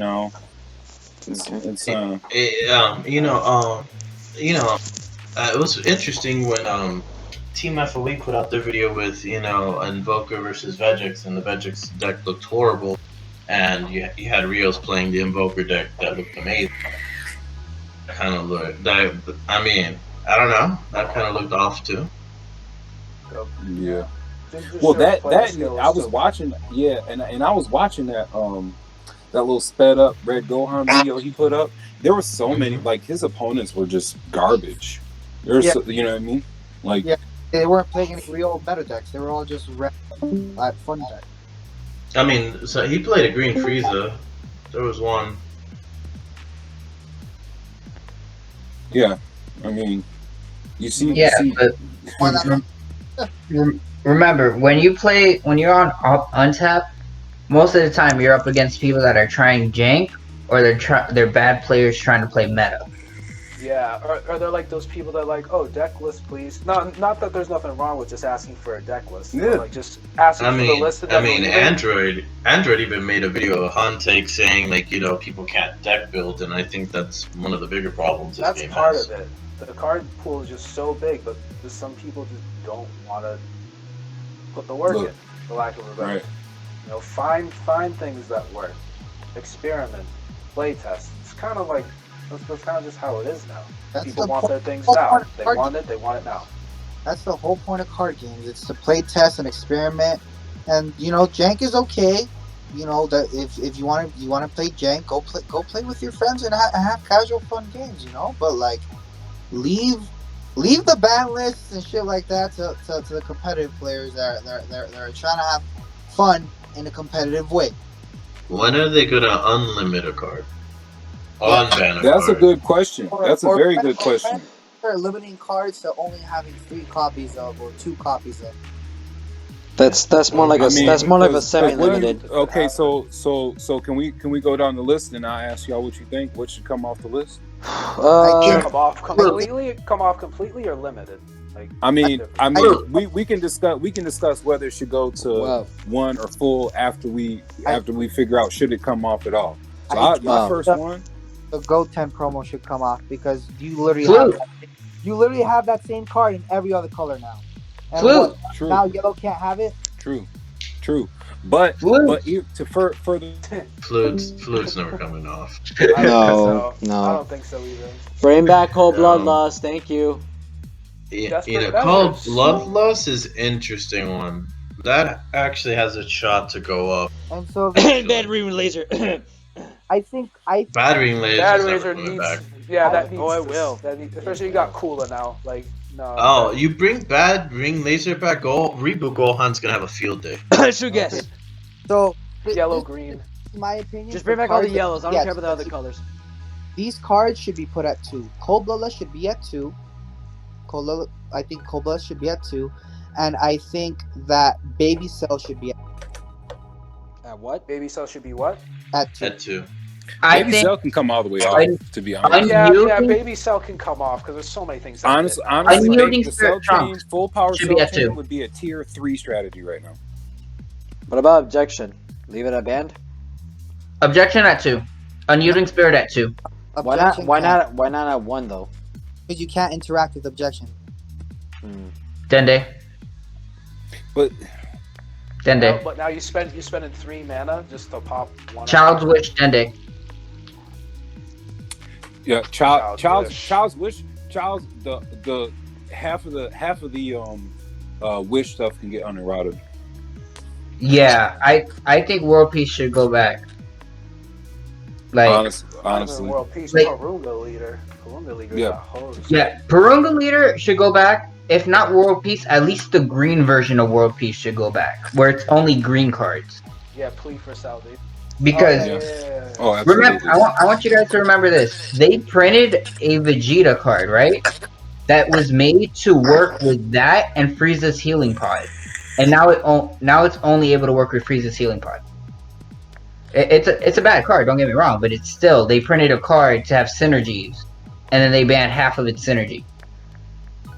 And isn't Oob getting reprint in the anti-box? Which Oob? Goku Oob? The power booster Oob. The green one. The green one?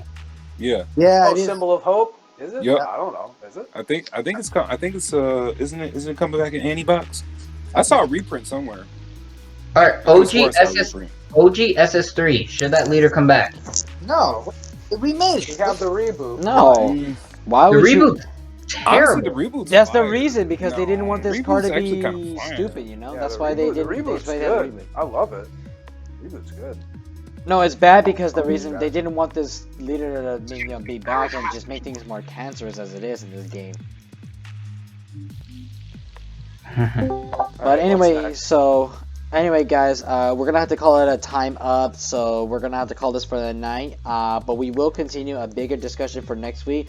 We'll see what we can do by then, because by next week it will be the final week of the podcast, because this will be the week before we are going to have the set 10 release, and then we're gonna have it. So I will go ahead. I mean, we're gonna take a little, 1 week. We'll take a little break. hiatus. So I will call it then. We'll probably So take a break until after gamers.